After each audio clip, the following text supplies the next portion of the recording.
ये पार्लियामेंट में हम एक कदम और आगे बढ़ते हैं। पॉलिटिक्स में संविधान की इस विकास यात्रा में हम आपको पार्लियामेंट के विषय में पढ़ा रहे हैं, हम उनके क्लोजिंग लेक्चर्स की ओर बढ़ रहे हैं। हमने आपको बहुत अच्छे से बताया कि क्या क्या मल्टीपल रोल्स हैं जो पार्लियामेंट प्ले करती है, उसकी पावर्स, उसकी फंक्शंस, और आज हम आपको बता रहे हैं उनकी क्या क्या इनइफेक्टिवनेस है। हमने पिछले लेक्चर के एंड में भी कुछ इनइफेक्टिवनेस कराई थी, आज हम उसी कंटिन्यूटी में आगे बढ़ रहे हैं कि किन किन मामलों में जो पार्लियामेंट है, जो संसद है, वो प्रभावशाली नहीं है, उसका प्रभाव निष्क्रिय है, इनइफेक्टिव है। ओके, शुरुआत में इसका जो अगला पॉइंट था वो ये था कि the very size of the parliament is too large and unmanageable to be effective. ऐसा कहा जाता है कि जो पार्लियामेंट का साइज़ है बहुत बड़ा है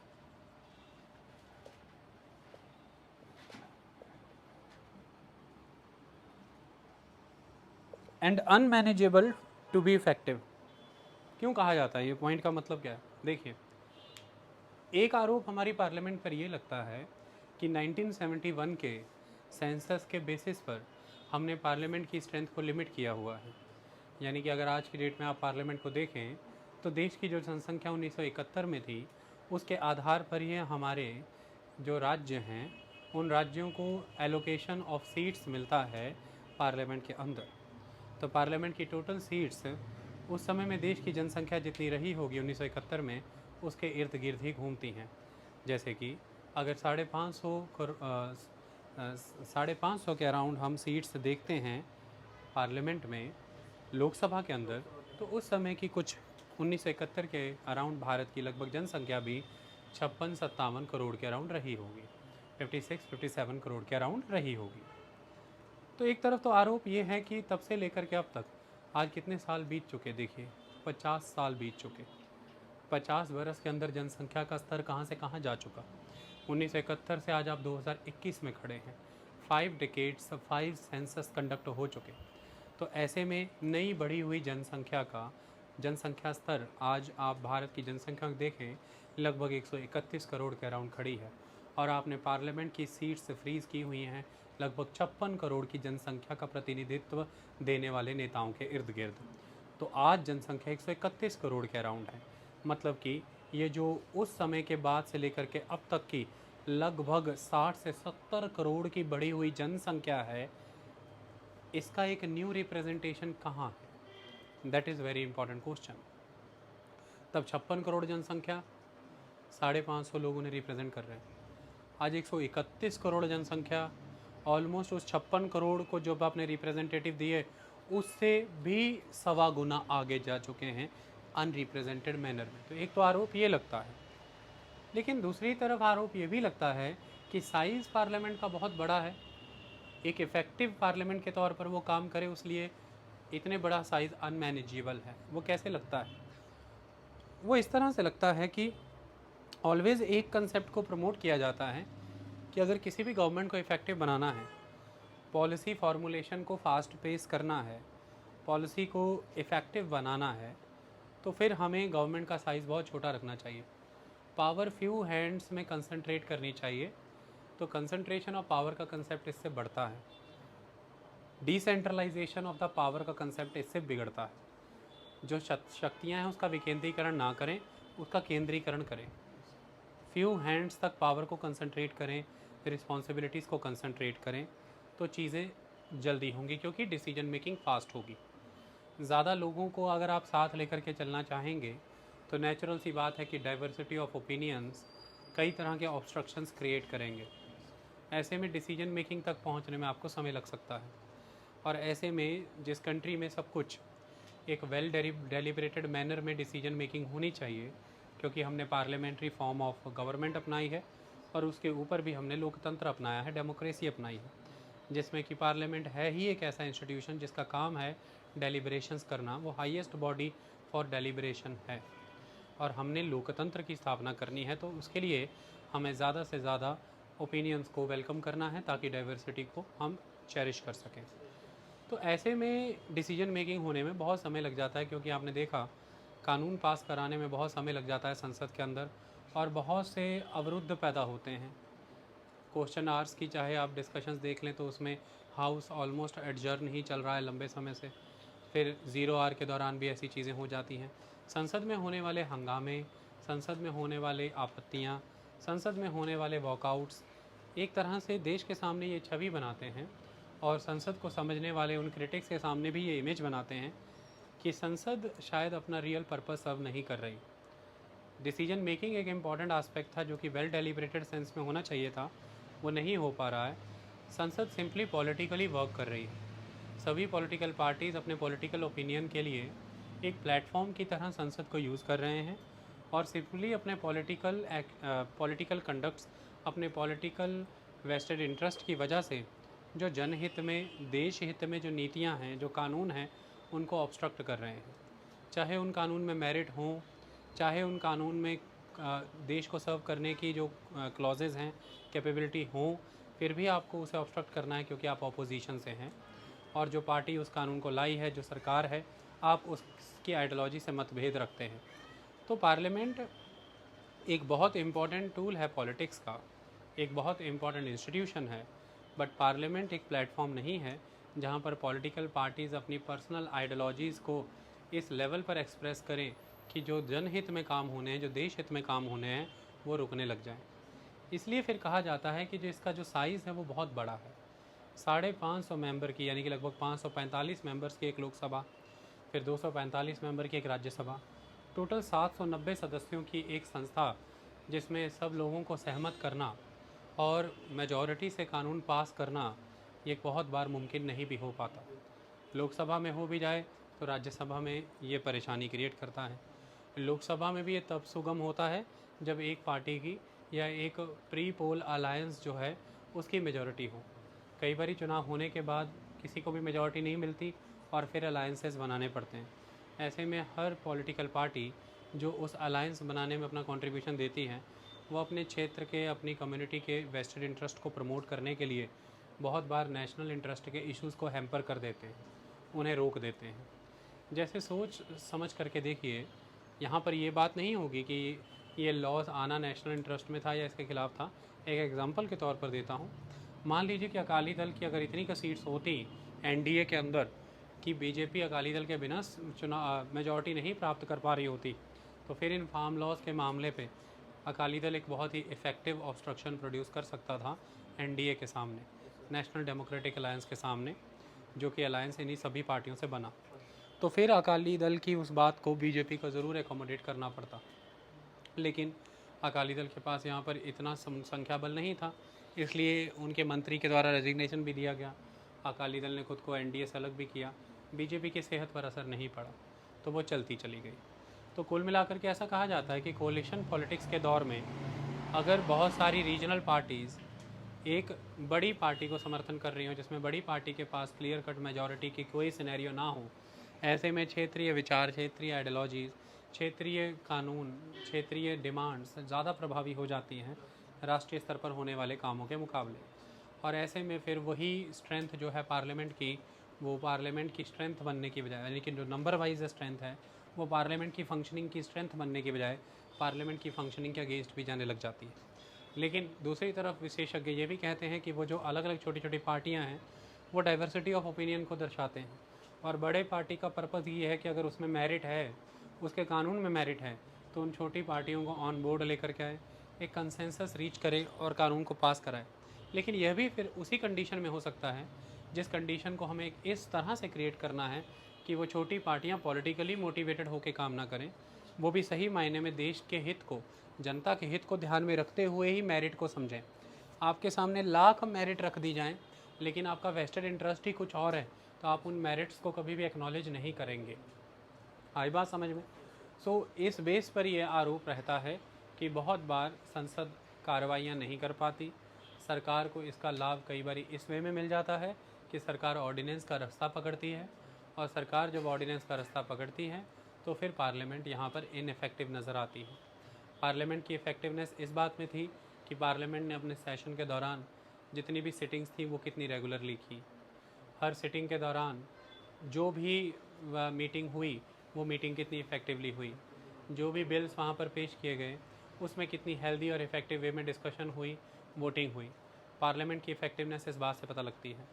बट अगर पार्लियामेंट हर दूसरे दिन एडजर्न होती रहे, अगर पार्लियामेंट में हर रोज़ वॉकआउट होते रहें, अगर पार्लियामेंट शोर शराबे के भेंट चढ़ती रहे, जिसका कारण ये हो कि इसका संख्या बल ही इसके लिए ज़िम्मेदार है, कि उसके नंबर ऑफ़ मेंबर्स ही ज़िम्मेदार हैं, क्योंकि मेंबर्स ही बहुत ज़्यादा हैं, ऐसे में पार्लियामेंट इनफेक्टिव काउंट होती है।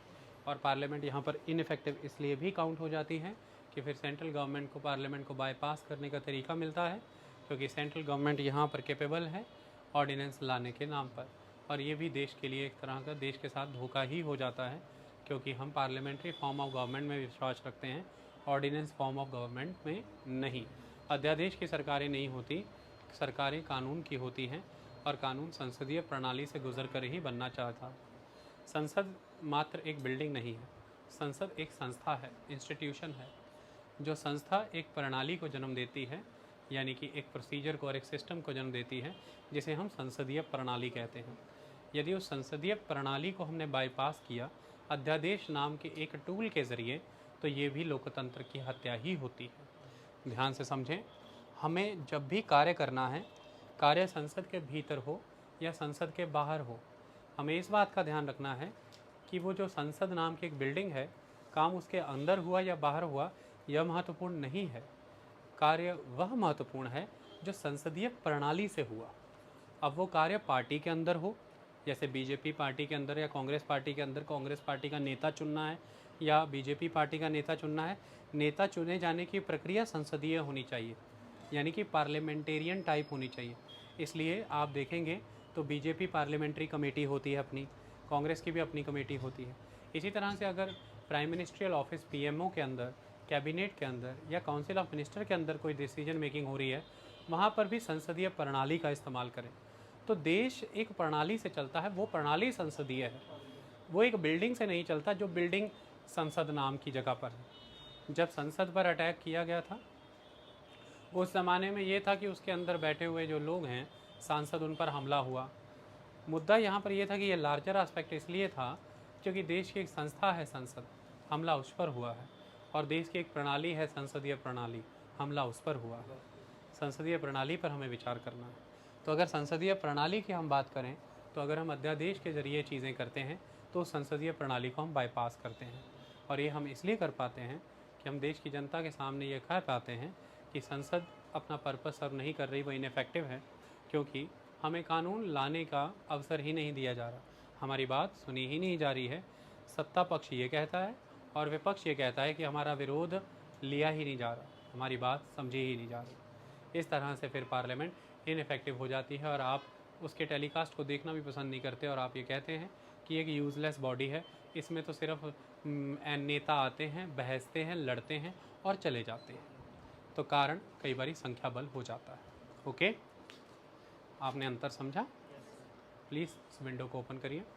देखिए नेक्स्ट है इसमें, the majority support enjoyed by the executive in the parliament reduces possibility of effective criticism, reduces the possibility of effective criticism. Okay, so majority support एक तरह से इफेक्टिव क्रिटिसिज्म को reduce करता है। क्या मतलब है इस बात का कहने का?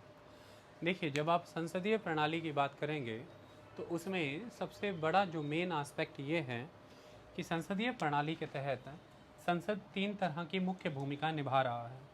पहली भूमिका जो संसद यहाँ पर निभा रही है, यानी कि पार्लियामेंट यहाँ पर निभा रही है, वो एक ग्रुप ऑफ मेंबर्स को गवर्नमेंट के तौर पर चुन रही है। सही बात है?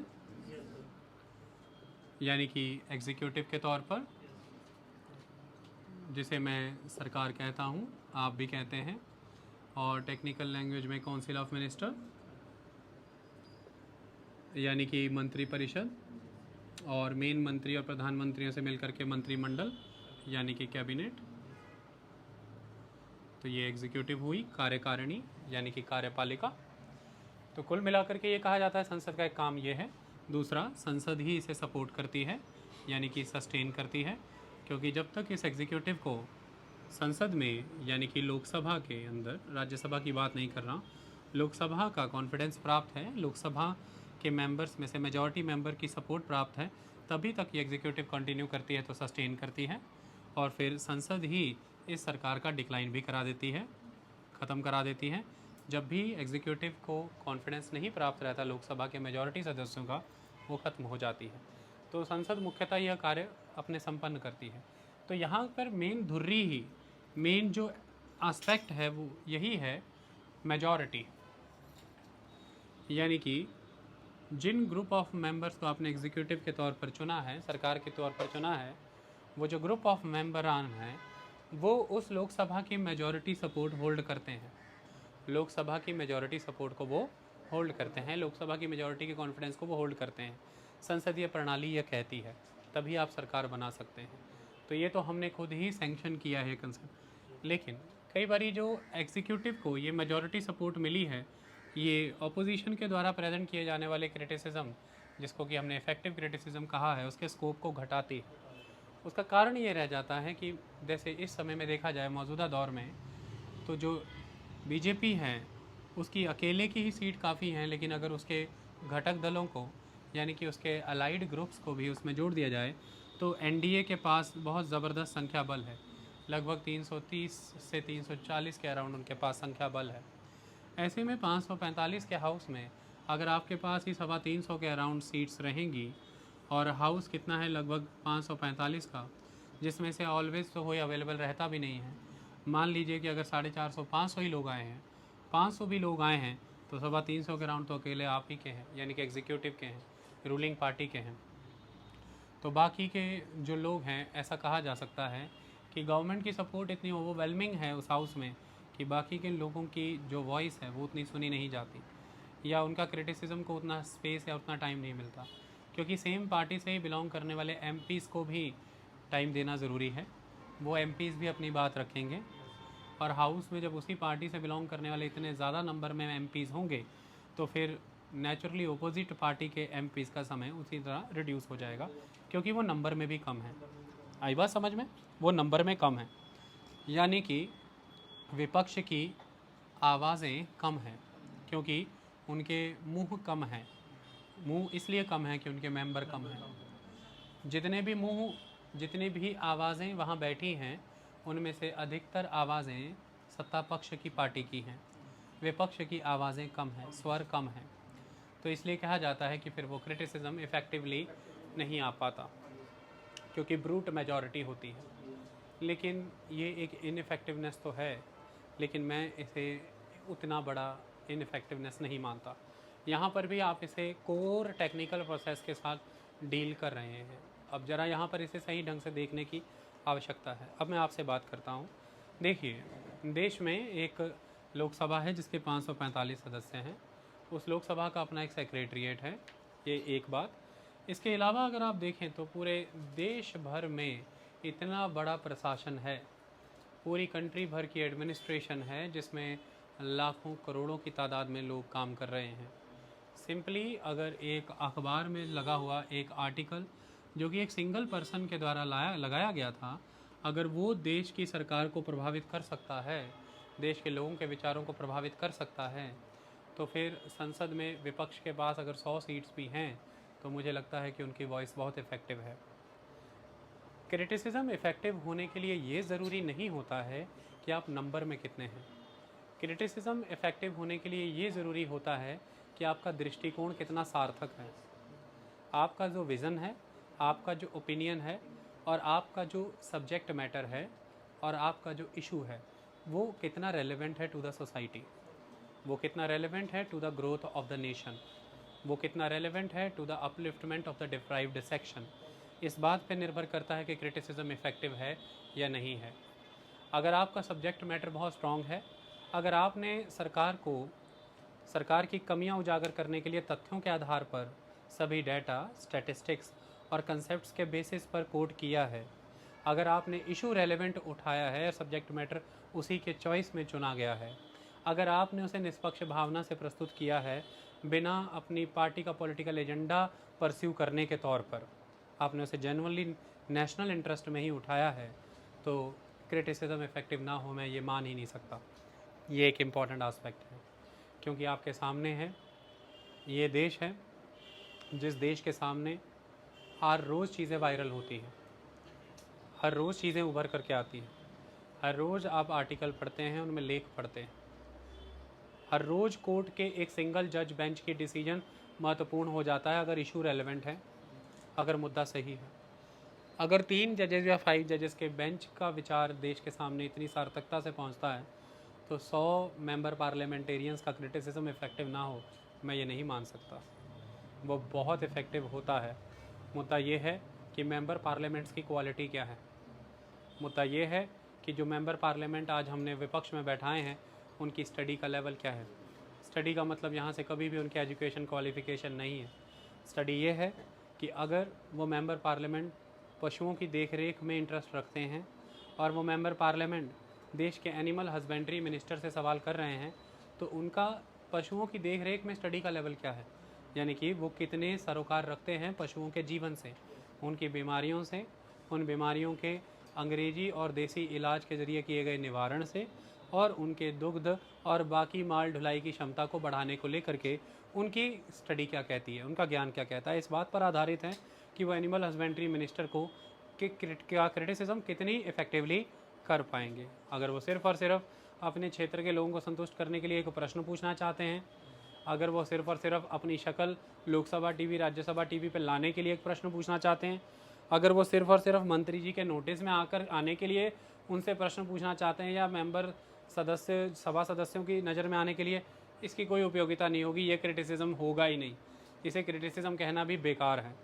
और अगर वो क्रिटिसिज्म है तो गारंटी कर देता हूँ, चिंगारी जगाने की ज़रूरत है। उस पर घास जितनी भी डाल दो, घास जितनी अधिक होगी, आग उतनी ज़बरदस्त जलेगी, चिंगारी दबने वाली नहीं। घास वो संख्या बल है जो सत्ता पक्ष के द्वारा वहाँ पर डलेगा, चिंगारी वो है जो आपका इफेक्टिव क्रिटिसिज्म है।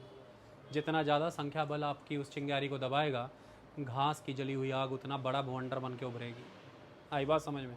बात यह है कि चिंगारी है कि नहीं, चिंगारी है कि क्रिटिसिज्म इफेक्टिव है कि नहीं। तो ये मैं संख्या बल से नहीं मानता। आई बात समझ में? यह देश जानता है कि संख्या बल यहाँ पर इसलिए भी महत्वपूर्ण नहीं है कि क्रिटिसिज्म उन ज़मानों में भी महत्वपूर्ण रहा जब भगत सिंह के साथ उस समय में शुरुआती दौर में उतना संख्या बल नहीं भी था, लेकिन फिर भी अंग्रेज भयभीत थे क्योंकि उनका दृढ़ संकल्प बहुत बड़ा था। तो क्रिटिसिज्म इस बात पर भी निर्भर करता कि आपका संकल्प कितना दृढ़ है। यदि आपका संकल्प दृढ़ है तो क्रिटिसिज्म है, और सामने वाले को इस चीज़ से अंतर पड़ता है। संख्या बल पर यह आधारित नहीं होता। आई बात समझ में? धीरे धीरे संख्या बल उससे जुड़ता है तो मजबूती अवश्य मिलती है, उसे समर्थन मिलने से मजबूती बहुत मिलती है, फिर वो अपने रिजल्ट की ओर बहुत जल्दी से बढ़ता है। लेकिन क्रिटिसिज्म की इफ़ेक्टिवनेस इस बात पर हो कि उसको कितना संख्या बल मिला है, ना कि इस बात पर कि उसका सब्जेक्ट मैटर कितना मेरिट रखता है, फिर वो क्रिटिसिज्म नहीं। आप करोड़ों लोगों का समर्थन लेकर के एक ऐसी बात करें जिसमें मेरिट ही नहीं है, जो यूज़लेस है, वो क्रिटिसिज्म नहीं है। वो तो आप अपनी पावर ऑफ सपोर्ट दिखा रहे हैं। लेकिन आपने एक पॉइंट रखा है, उसमें मेरिट बहुत है, दम बहुत है, समर्थन खुद मिलेगा, गारंटी करता हूँ। लोकतंत्र की खासियत ही यही है, खूबसूरती यही है। आप मेरिटोरियस बात रखें, उसे समर्थन मिल जाता है। आई बात समझ में? तो ये एक कहानी है। तो मजबूरी यहाँ पर यह है कि जो विपक्ष में हमारे नेतागण हैं, उनकी क्वालिटी पे वर्क होना चाहिए। अभी अभी इस बात पर बहस भी छिड़ी थी कि उनकी क्वालिटी वीक होती जा रही है। वो जिन फील्ड से आ रहे हैं, उन फील्ड की नॉलेज उन्हें उस लेवल पर नहीं है। इनकी रेगुलर वर्कशॉप्स होनी चाहिए, इन्हें वर्कशॉप करानी चाहिए, इन्हें पार्लियामेंट्री रूल्स समझाने ज़रूरी हैं, और पार्लियामेंट कैसे इफेक्टिवली वर्क करती है उसके विषय में इन्हें बताना ज़रूरी है। आप यहाँ क्यों पहुँचे हैं, उसका उद्देश्य बताना बहुत ज़रूरी है। आई बात समझ में? तो पार्लियामेंट इफेक्टिवली वर्क करती है, क्रिटिसिज्म भी इफेक्टिव होता है। बट हम इस चीज़ को डिनाई नहीं कर सकते कि मेजॉरिटी सपोर्ट सिस्टम को ख़त्म कर दें, क्योंकि संसदीय प्रणाली का ये कोर फार्मूला है। इसे ही इग्नोर कर देंगे तो क्या रूल माइनॉरिटी से कराएंगे? तो क्या बना देंगे? देश को इराक बनाना है? तो फिर दुनिया को आपने देखा ही कि क्या बना फिर। Not at all possible. आई बात समझ में? इतनी बात क्लियर है? तो रूल मेजॉरिटी का ही होता है, क्रिटिसिज्म मेरिट के बेस पे खड़ा होता है। Okay?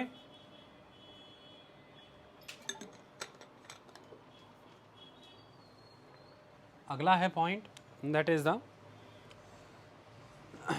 the financial committees like the public accounts committee examines the public expenditure after it has been incurred by the executive. Thus they do post-mortem work. Okay, so post-mortem work, okay,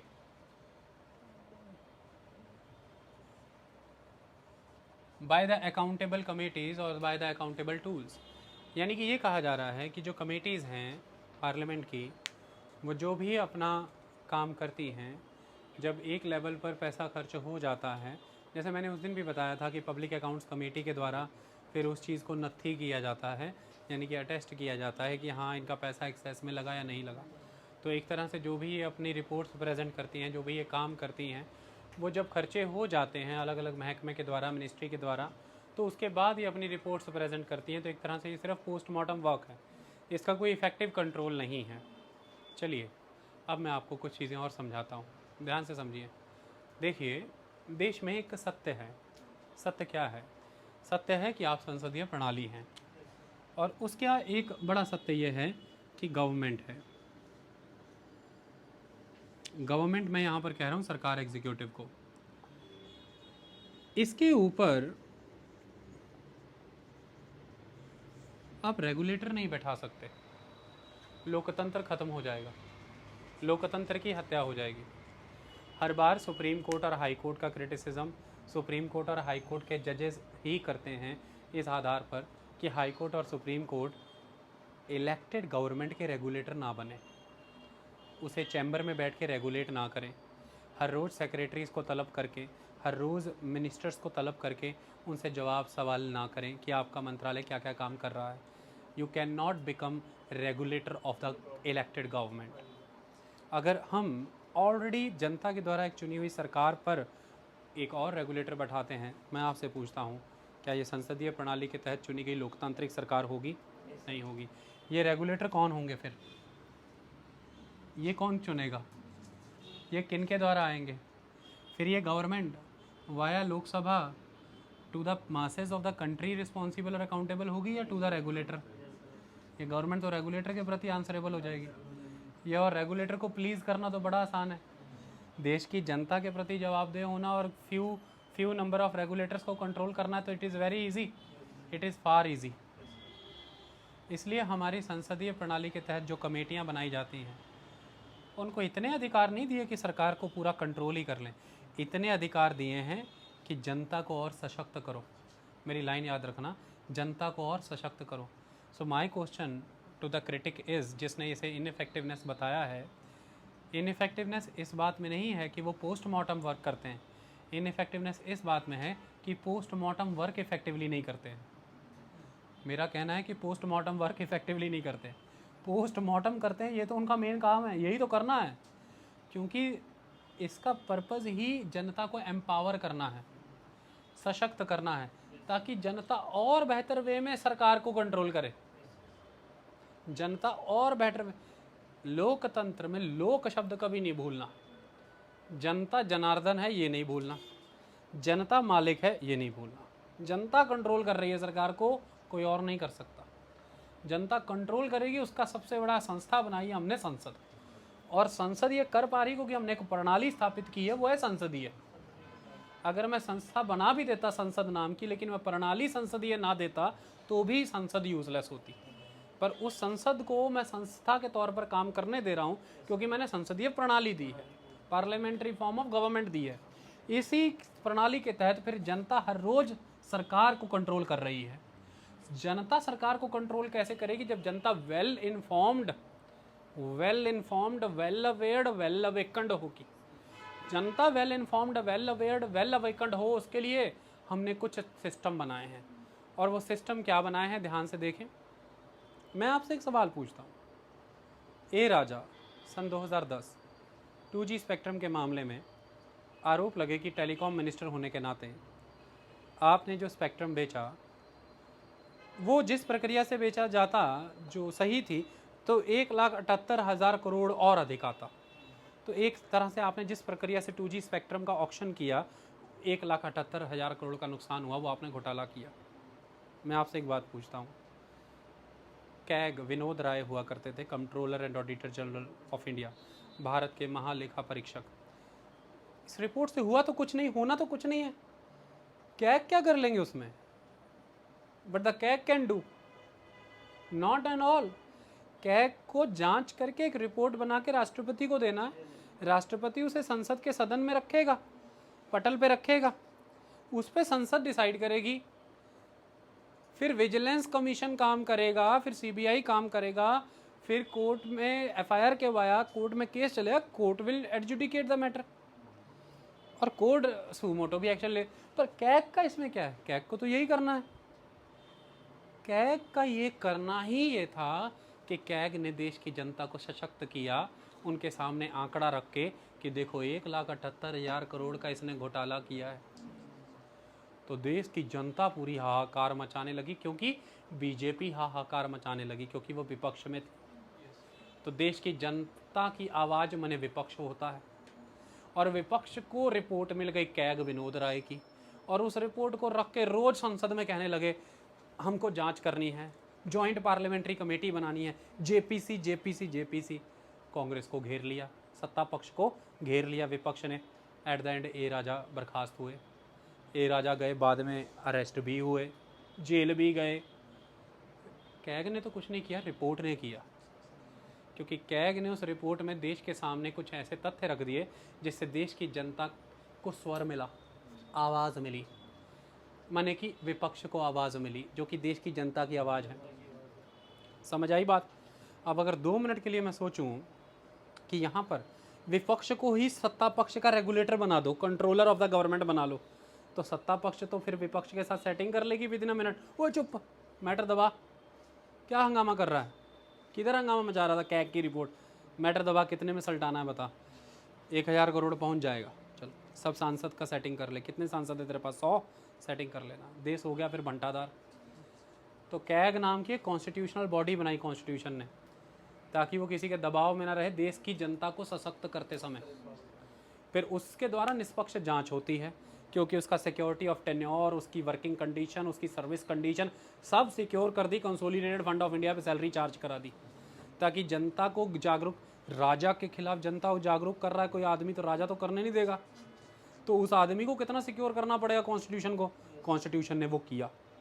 तो वो जब, अब वो कैसे करता है, देश की जनता को सशक्त कर रहा है, तो देश को कौन रिप्रेजेंट कर रहा है? फिर राष्ट्रपति। तो रिपोर्ट जाती है राष्ट्रपति, राष्ट्रपति की यहाँ पर ड्यूटी लगा दी है, यहाँ पर प्रधानमंत्री की ड्यूटी लगाई, प्रधानमंत्री हो सकता है रिपोर्ट पेश करे ना करे, कई समय तक तो ये लोग आंकड़े नहीं रिलीज़ करते। बहुत से सर्वे कंडक्ट होते हैं, आपको पता है, उसके आंकड़े इनकी इच्छा मुताबिक नहीं आते, तो रिलीज़ ही नहीं करते। फिर इन पर दबाव बनाया जाता है, कहते हैं NSSO का 7th राउंड का आंकड़ा तो रिलीज़ कर दो, 4 महीने से नहीं किया, क्या हुआ? गरीबी बढ़ गई थी, रोजगार घटा था, इसलिए नहीं कर रहे। तो कई समय तक तो आंकड़े ही नहीं आते।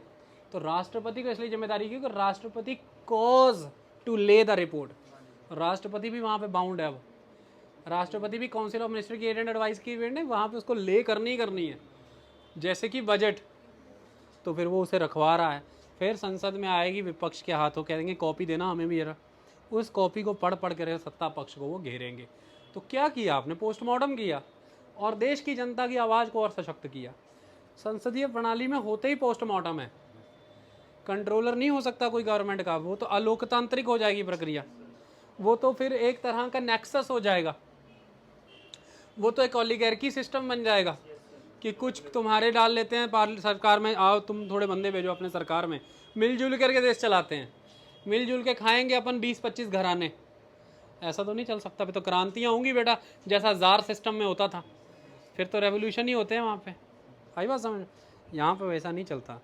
इसलिए इन कमेटीज़ का काम ही पोस्टमार्टम करना है और देश की जनता के सामने सारी खामियां उधेड़ के खोल के रखना है। जैसे कि विपक्ष अभी ये मांग कर रहा था कि ये जो नेशनल कैपिटल टेरिटरी दिल्ली को लेकर के जो अभी लाया गया कानून, प्रावधान लाया गया, इसको सेलेक्ट कमेटी के पास भेज दो, कि अब सेलेक्ट कमेटी में जाता, सेलेक्ट कमेटी उसको जांच पड़ताल करती, उसको निकाल के खोल के रखती, तो देश की जनता और सशक्त होती, उस पर और गहरे विचार करती।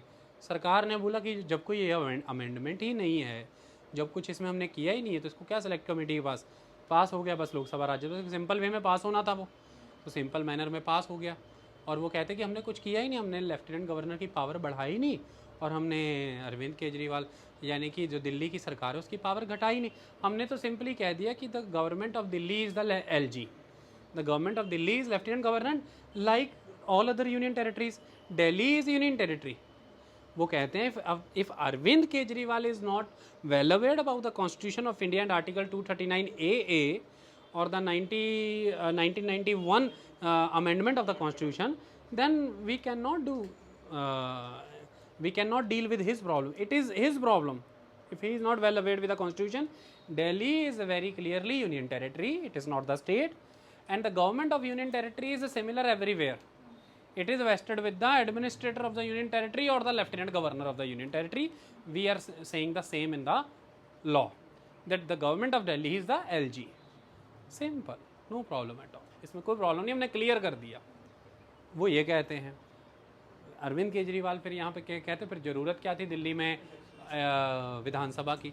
वो कहते हैं नो प्रॉब्लम, दिल्ली में विधानसभा है लाइक द पुडुचेरी, विधानसभा है कि दिल्ली के लोगों को नेतृत्व भी मिले और वो नेशनल कैपिटल है कंट्री की, नेशनल कैपिटल होने के नाते वो एक ऐसी सरकार जो क्षेत्र की सरकार के अधीन देश का सुप्रीम कोर्ट, देश की पार्लियामेंट, देश की सरकार को नहीं डाल सकते कि वो सबको सैबोटेज कर ले। पूरी दुनिया में ऐसा कोई उदाहरण नहीं है। तो वो देश की कैपिटल है, उस वे में ऑटोनॉमस भी हो, वहाँ की जनता को एक आवाज़ मिले, इसलिए उनकी चुनी हुई सरकार भी है। तो चुनी हुई सरकार के जितने अधिकार हैं सारे हैं, और देश की राजधानी के नाते जो उसकी स्वायत्तता बनती है वो भी वो है, वो यूनियन टेरिटरी है। आई बात समझ में? समझो इस बात को। वो आरोप ये लगाते हैं कि पीछे दिल्ली सरकार एक लोकपाल कानून लाई थी दिल्ली का, उस लोकपाल कानून के तहत उन्होंने जजेस of the supreme court, Indian government के नेता, पार्लियामेंटेरियन सारे कवर कर दिए थे। मतलब कि दिल्ली सरकार का एक लोकपाल होगा जिसके तहत भारत सरकार, सुप्रीम कोर्ट सारी बॉडीज़ कवर कर दी। मतलब दिल्ली सरकार जब चाहे इन सबको सैबोटेज करके देश ख़त्म। एक राज्य की सरकार पूरे देश को कंट्रोल कर लेगी with in a minute via Lokpal. तो वो कह रहे हैं ऐसे अपराध ना हो, इसलिए क्लियर किया है कि Delhi is union territory and the government of Delhi is the LG। समझो इस बात को, ये सरकार का तर्क है। Okay, clear? तो वो यहीं पर मैं वो पॉइंट आपको बताना चाहता हूँ कि ऑपोजिशन ने कहा कि हम इसकी खिलाफत करते हैं। अगर सरकार के ये पॉइंट करेक्ट थे, सेलेक्ट कमेटी के पास जाने देते, डिटेल में चर्चा हो जाती, हम पोस्टमार्टम करते, देश तय कर लेता। तो postmortem is the beautiful aspect of the संसदीय प्रणाली। ये तो बहुत अच्छा होता है। जितना ज़्यादा राज्यसभा के पास मनी बिल क्यों भेजा जाता है मुझे बताओ? राज्यसभा के पास ना तो मनी बिल रिजेक्ट करने की पावर, राज्यसभा के पास ना तो मनी बिल अमेंड करने की पावर, 14 दिन के लिए बस भेजा जाता है। पूछो क्यों? पोस्टमार्टम। जितना अच्छा पोस्टमार्टम होगा देश की जनता उतनी सशक्त हो जाएगी कि हमारे चुने हुए लोग। आप सब जब घूमने जाते थे, आपके मम्मी पापा बस झूठ मूठ एक छोटा भाई बहन साथ क्यों भेज देते थे? वो क्या कर लेगा? आपको कुछ भी गलत करने से रोक लेगा? वो कितना छोटा होता था। हम भी भेजे जाते थे, वो सिर्फ जाता था एक रियलिटी चेक के तौर पर कि वो आपको देखता रहता था, और आप अपने दोस्तों को कहते रहते साला देख रहा है यार। तो और वो आपको ऐसे ही प्रिटेंड करता, कुछ नहीं देखा बस, और वो कहते एंजॉय एंजॉय। घर आके वो कुछ नहीं करता था, आपकी पूरी उस पार्टी का पोस्टमार्टम कर देता था घर वालों के सामने कि इसने जाते ही मुझे पहले बाल पकड़ के फेंका उधर, फिर इसने शुरू कर दिया अपना सारा, इसने ये भी खाया, इसने ये भी पिया। फिर आपकी हालत सेट होती थी, क्योंकि जितने वेल इन्फॉर्म्ड आपके पेरेंट्स होंगे वो फिर आप पे उतना ही ज़्यादा बढ़िया कंट्रोल करेंगे। इसलिए उन्होंने एक कमेटी भेजी होती थी एक छोटे भाई बहन के रूप में कि वो जाके पोस्टमार्टम करे घर आके। बस इन कमेटियों का और राज्यसभा का यही है कि वो बहुत अच्छा पोस्टमार्टम कर देते हैं, और देश की जनता माता पिता के तौर पर देश की सरकार यानी कि बड़े भाई बहन को फिर उतना ही अच्छा कंट्रोल कर लेते हैं। अब छोटा बच्चा भेजा ही नहीं तो घर वालों को पता ही नहीं कि पोस्टमार्टम रिपोर्ट क्या है। ऐसे में वो सरकार यानी कि बड़ा भाई बहन आके कुछ भी बता ले कि मैं तो गया ही नहीं, मूड ही रास्ते में बदल गया, रास्ते में मूड बदल गया, मैं मंदिर ही चला गया, पूरा मूड बदल गया मेरा, आज सेवा की सारी रात।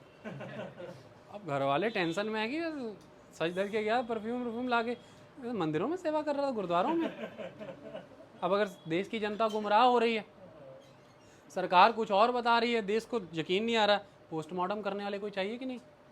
तो पोस्टमार्टम तो करना बहुत अच्छी बात है, ये नकारात्मक बात नहीं है।